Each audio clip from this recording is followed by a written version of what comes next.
किंतु एटा 1936 मसीहा एप्रिल 1 मसीहा रे ओडिशा गोटे स्वतंत्र प्रदेश कारण भारत में स्वाधीन हो बिहार अलग होगा झारखंड आउ जहाँ जहाँ ओडिशा सहित लिंक था से अलग होगले ओडिशा गोटे स्वतंत्र प्रदेश गठन होता 1936 मसीहा एप्रिल 1 तारीख तले चेष्टा महान नाम नेता तथा निस्वार्थ भाव जो मैंने अमर उत्कलमणि गोपन दास मधुसूदन दास आमर कृष्णचंद्र गजपति महाराज आहरी बहुत अनेक मोर मन लिस्ट बहुत अनेक ये 3 जन नुह अनेक से लगे जे ओडिशा को गोटे स्वतंत्र प्रदेश रूपे गठन 1936 मसीहा एप्रिल 1 तेणु से मोर शतकोटी नमन तेना आज यही ओडिया भाषा खाली ओडिया भाषा नुहे पिला माने ओडिशा बहुत ऐतिह्य खाली पुरी जगन्नाथ नुहे कोणार्क सप्ताश्चर्य पृथ्वीर सप्ताश्चर्य भितर कोणार्क एक पिला एबे कोन प्रतिगत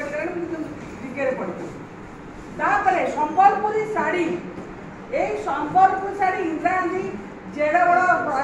राष्ट्रपति आम ओडिशा जेडे बड़ लोक आसतु वर्ल्ड रू आसतु संबलपुरी साड़ी ओडिशार साड़ी कटक विभिन्न हाथ बुणा साड़ी हस्तशिल्प आम ओडिशा फेमस कुटीर शिल्प कुटीर शिल्प आउ कौन कुटीर शिल्प रहा आमर कटक तारकसी काम आमर ओडिशार फेमस साड़ी आड़ीसी नृत्य सारा पृथ्वी यूनिवर्स सारा वर्ल्ड रे ओडिसी नृत्य नृत्य ना जिते नृत्य अच्छी ओडिसी नृत्य एवं बहुत कवि एवं लेखक लेखिका कवि एवं आम शारदा दास अच्युतानंद पंचसखा ये सारा पृथ्वी रे तेणु बर्तमान आम सरकार जो आम मोदीजी कहले पूर्वर उदय सूर्य उदय पूर्वर तेणु भारत पूर्व दिग ओडिशा विकास मुख्य विकास आग पूर्व दिग जोटा कि अधिक काम करा एक्सट्रा करा जहाँ गोटे नुआ कम होती गोटे बहुत बंधन देवी से अष्टम पिला खाऊे नवम दशम अनेक अनुते आगु कि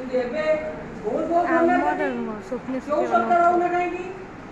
नवम दशम खाद्य योजना कर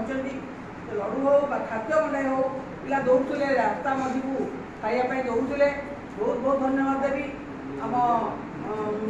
प्रधानमंत्री मोदीजी एवं मोहन माझी मुख्यमंत्री मोहन माझी को बहुत धन्यवाद देवी एवं